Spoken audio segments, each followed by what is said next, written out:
Jürgen, apart from the result, what was the most frustrating part of tonight for you? Oh,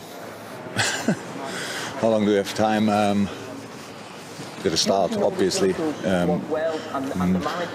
Not only the goal, but the start in general. So it's the good thing. First of all, congratulations to Southampton; they deserved it. The good thing about Southampton, you know exactly what you get. So it's not you actually cannot be surprised, but we looked surprised still, and that was, of course, in the beginning just how we played football, how we brought ourselves in struggles where we lost the balls. How I said, credit to Southampton, they do really well, but it's still not rocket science, it's only football, and we should have done much better in these moments, just passing-wise, because if you break this kind of pressing, then it's kind of a risk, actually, because they invest a lot in these moments. If you can pass through, and that's possible, then they run a lot without getting anything, and so we played in their hands with the start, then 1-0, yeah, and then they put a lot of work in, we as well, but then our decision making was then just not good, and that is how it is when you don't have the momentum. Then decision making is really important, even more important, because you really think about things. You saw situations where we were outstanding, how we came through to touchline, stuff like this, then didn't do the right movements, we're not free in the box, we're not exactly there. So we should have had much more chances with the football we played then, but we didn't have enough chances really, so like big chances, and that's it. I could hear you getting agitated with your fullbacks. Even Trent Alexander-Arnold, who gave the ball away, unlike him, 38 times, which is more than any player in the Premier League this season. It was a difficult night for them, and I could see why they weren't allowed to bomb on because of the centre-backs that you had. Was that the idea? No. In the build-up it was the idea, but yeah, my God. Against two strikers, it makes sense to build up with three. So, and that could be Trent, that could have been Thiago, whatever. Robbo should have been slightly higher. That they were not, whatever you said, bombing on, yeah, up and down the line, was because we passed the ball in the wrong moments. So that means, by the way, Robbo's second half was constantly on his bike. That was okay. Yeah, look. These players, my God, they're outstanding players. They're super boys, I know that. But tonight, one didn't start well, and Robbo's first situation is he wants a foul, and then he grabs him, and I don't like these things. I feel that only shows you are not ready from the start. And yes, that's what I told them. But for the second half, that was all done and fine. So we wanted really to start new if you want to win the second half. And we had then the moments for it, but we have to say, in the end, if you don't create with the situations there, if you don't create bigger chances, then it's difficult to score. I said already, right? Southampton deserved to win, but I think that Sadio Mane doesn't get a penalty tonight is was that the only one you were unhappy with? Come on, you all know that the handball is, what can we say about that? So I know about the discussions, and defenders have to keep their arms here, but he had the arms there, and it's a goal scoring opportunity, and the ball is then deflected, and I have no idea. They didn't need a second. When I turned around and asked the fourth, do we check it? We did already. So, yeah. What can I say about that? Again, it's not an excuse for the performance, but in the end, you can get a point as well when you don't perform on your highest level. For us, in a moment, tonight it was not possible, so we have to take that. And it's not a super moment. So it's just we really feel it, and I think tonight we have to feel it. That was not enough, and now we have to show a reaction. That's how it is. Just finally, because it's freezing, and I'll let you go, but you've said I'm not cold. I have. You've said it before, you can't click every time. You can't be at your brilliant, fantastic best every single time, and sometimes you can't explain why you haven't clicked as you would like them to. Yeah. I cannot. Oh, it's not difficult to explain it, but you can click much better than we did tonight. And you can make your life more difficult when you don't start well. Our dressing room, you should see it before the game. It was like really lively, and everything is like my whole meeting gets repeated again and again and again by the players themselves. And it's what do we have to do? Go there, do this, do this. A few things are clear that it will not immediately work, and you get that. You did it that Thiago defensively in one or two moments is not in the right position. That's normal.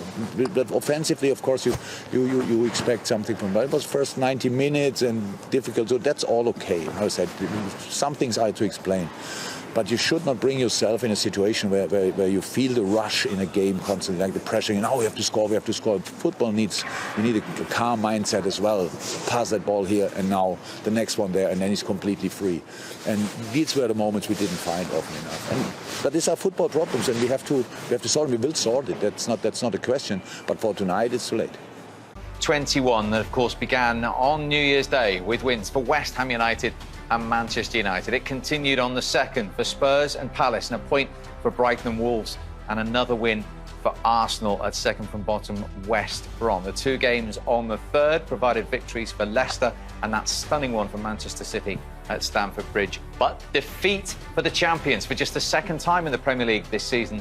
They have been beaten by Southampton by 1-0. So the top of the league becomes even more interesting because Liverpool remain 33 points locked with Manchester United. But as you can see, Ole Gunnar Solskjaer's side have a game in hand. That game in hand is away at Burnley on Tuesday the 12th. If they win that, they go to Anfield next, top of the league. If they avoid defeat, they will still go to Merseyside, above Liverpool in the table. United and Liverpool a point ahead of Spurs. They are 3 clear of 4 teams now, including Southampton, who jump into the top 6. The first table of the new year sees Sheffield United still the only team in all 92 league clubs yet to win a game, 2 points from 17 matches. Then come West Brom, who themselves are 6 points from safety. Fulham have 2 games in hand on Brighton above them, but are still 3 away from safety. The first time then since 2016 in the Premier League, Southampton have beaten Liverpool. They've done it with their 8th clean sheet of the season as well, and one for the returning goalkeeper, Fraser Forster. Fraser, what a start to the year. 3 points against the champions. Your manager fell to his knees. How much does that mean to you? No, brilliant. Obviously a fantastic result, against a very good team. Had to work very hard second half for that. We were kind of camped on the edge of our box for 45, but we hung on in there. Good to get the clean sheet. Great result, and just keeps that momentum and keeps us ticking over. You mentioned the clean sheet, having made just the one appearance since Boxing Day 2017. How tough is it to suddenly step up, start in the Premier League again against Liverpool? Any nerves out there?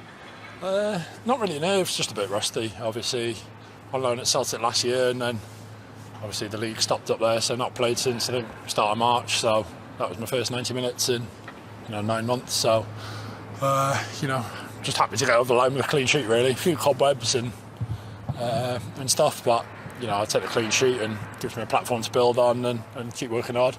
You've kept the good defensive record up. It's 6 clean sheets in the last 8 Premier League home games. Bodes well for the rest of the season. Yeah, definitely. I think we've really improved in that aspect this season. As a group from front to back, we take a lot of pride in keeping clean sheets and working hard, and I think that's a credit to the whole team. And obviously the gaffer's got his tactics bang on, and the lads have really bought into it, and we keep improving week by week. So it's fantastic and a great 3 points. It was a long time without football for him. He said he had some cobwebs. Are you frustrated then that Liverpool didn't ask him more questions? Liverpool asked him no questions at all.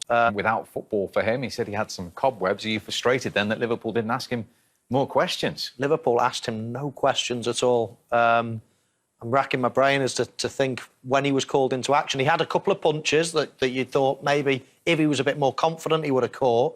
But hey, you can argue about that. Once he's punched in, it's gone 20 metres away from his goal, then argue all you like whether he should have caught. It's safe. That's the main thing, and that's what he did tonight. No frills. He wasn't tested enough, and I think that's what Jurgen Klopp will be most disappointed with. The goal, Eddie, inside 2 minutes, came from that pressing that you talked about and pinpointed Southampton at the beginning. Yeah, it was always going to be a question how well they could press and protect their back line, but they got it bang on. They really did. And it starts here with really good intent from the whole team, and everyone has to buy into that or it won't work. They win the ball back, they get the free kick. And we also spoke about James Ward-Prowse's delivery, and although it's not almost maybe how Southampton thought it would go in, but it's an incredible finish. You can't underestimate, for me, how difficult that ball is to control, especially on his wrong side. It's an unbelievable touch. At no point at all, as we just see the problem that Trent faces there, at no point at all does he look at the goalkeeper, look at the goal, look at anything. He knows where it is. He knows where he is on the pitch. He knows what the goalkeeper is likely to do. And you just get that feel as a centre-forward. He knows where he is on the pitch. He knows what the goalkeeper is likely to do. And you just get that feel as a centre-forward. What's happening all around me? He could have smacked the ball straight into that top corner. It wouldn't have gone in. Alisson would have saved that. It is the only finish, only place on the... What did you make of the goal threat or lack of it, more to the point? Yeah, it was a frustrating night. I think that's probably the word that you'd use. And you know what? It's not a one-off. I mean, I've sat in this chair in the last couple of weeks and been saying the same thing. That final third, lacking the pass, even though the run's there, the pass isn't being made. The space here for Trent, oceans of it. And here, Sadio Mane's got a great opportunity. He goes for the harder ball into a body of players, and then, of course, as soon as he gets out here, then it's not really on. So I think a lot of decision making tonight, and also not only decision making, but just that quality of touch. Sadio Mane probably in the second half grew into the game a little bit more, but just running the ball out of play, it's just not like them, Eddie. No, I think that Liverpool will be disappointed by the overall standard of their performance tonight, but I think.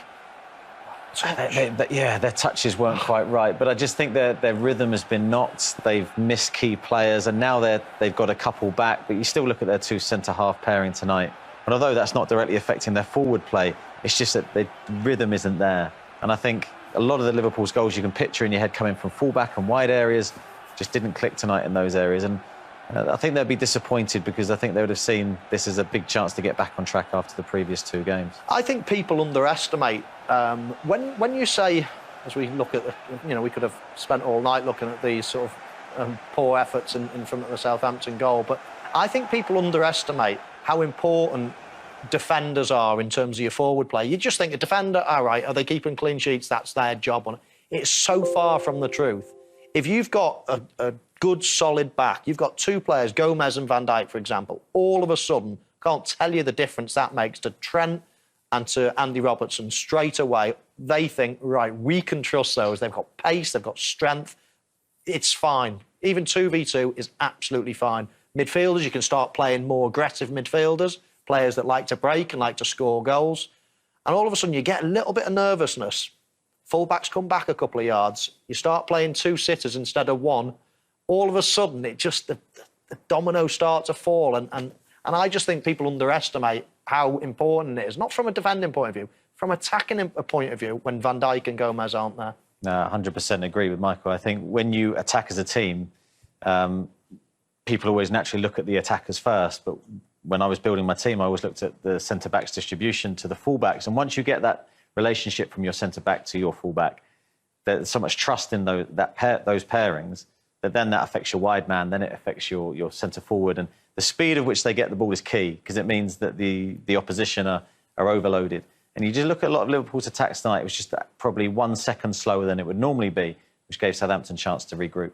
So it's almost as if, no disrespect to them, those two fullbacks are thinking, I've got Henderson and Fabinho there, not Gomez and Van Dijk.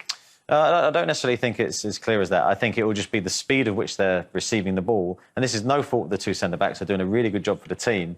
It's just they're not natural centre-backs. So naturally, it might take that split second longer to make their decision just because they're in an area that they're not used to being on the pitch. So it's such minute things, and you're talking milliseconds sometimes, but that can be the difference between an attacking player getting the ball in a 1v1 situation rather than a 2v1 against where Southampton have recovered a defender. And in terms of going forward, is that the safety net that they often have, a Van Dijk and a Gomez in that one-on-one situation? Yeah, the confidence it gives you going forward.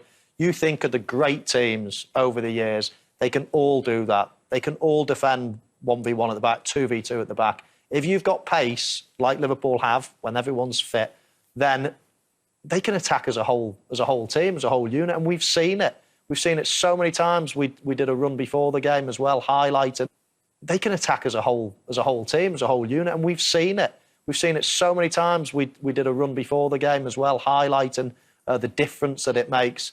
It's chalk and cheese, and if you've just got what the problem is, the game is so at the top level now. It's minute details are the difference between success and failure, and if you just not quite got it, then all of a sudden, look at Liverpool for the last 2 seasons.